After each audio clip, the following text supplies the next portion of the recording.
The classic game of chess has in recent years surged in popularity. Many players will be familiar with a modern way of assigning values to the different pieces. If pawns are worth 1 point, then bishops and knights are worth 3, whereas rooks are worth 5 and the queen is worth 9. Finally, if the king is given a value at all, it is somewhere in between 3 and 4.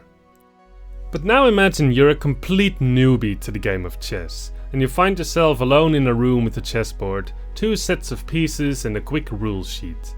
Suddenly, you are tasked with assigning values to the pieces, a numerical value reflecting the strength of the piece, normalized in such a way that the value of a pawn is simply 1.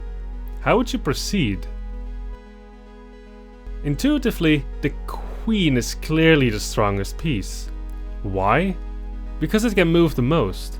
A moment's thought reveals that rooks can always move 14 squares on an empty board, whereas bishops can only move 13 at best, and knights, they lag behind with at most 8.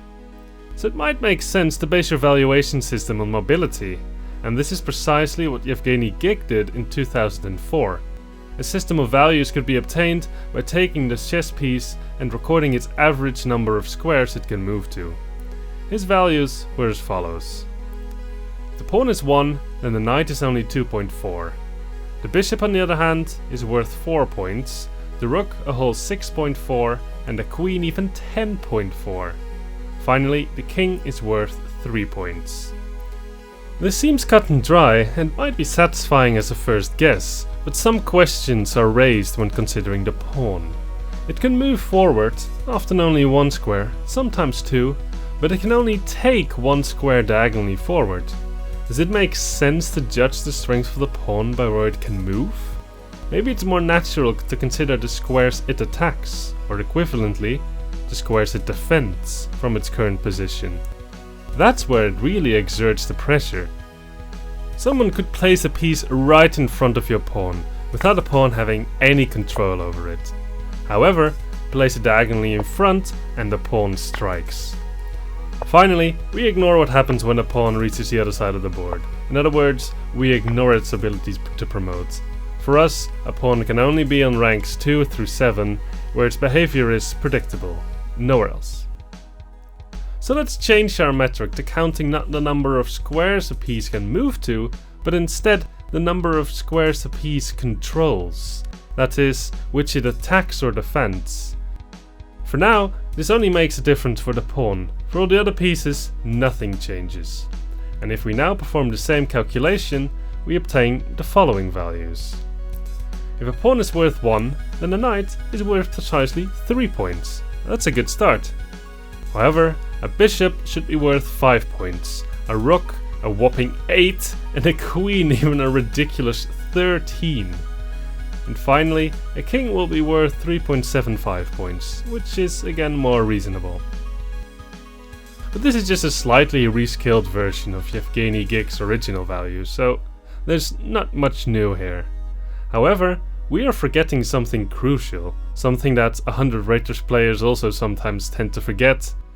The queen is not the only piece on the board, and neither is the rook, nor the bishop.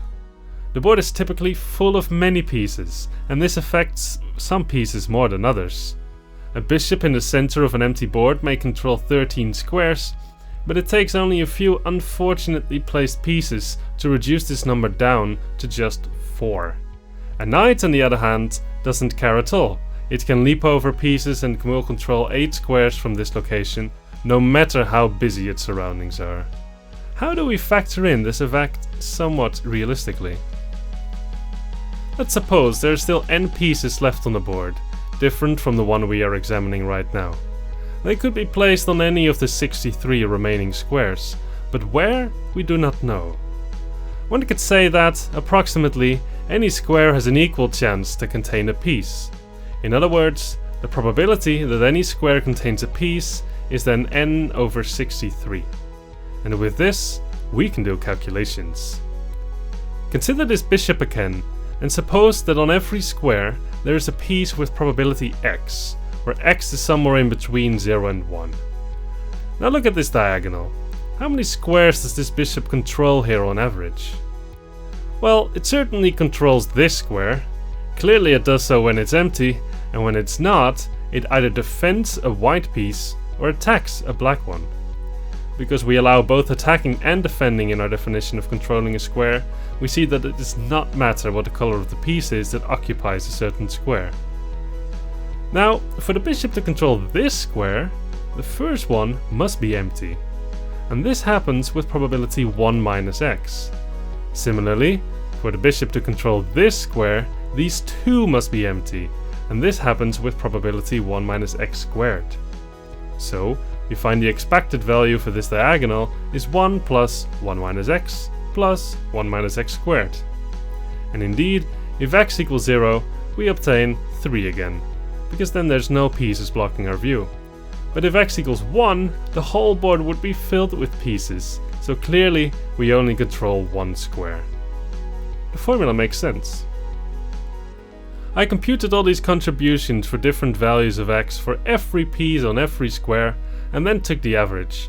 Since the pawns and the king can only control squares that are adjacent to themselves, their average number of controlled squares is the same no matter the value of x. And since knight can jump over pieces, this holds true for them as well. Therefore, our analysis shows that if pawns are worth 1 point, the knights are always worth 3 points, and the king 3.75. But what about bishops, rooks, and the queen? It's fun to note that, because the queen controls precisely what a rook and bishop combined control, its value will always be the sum of a rook and a bishop. For x equals 0, we already computed all values before.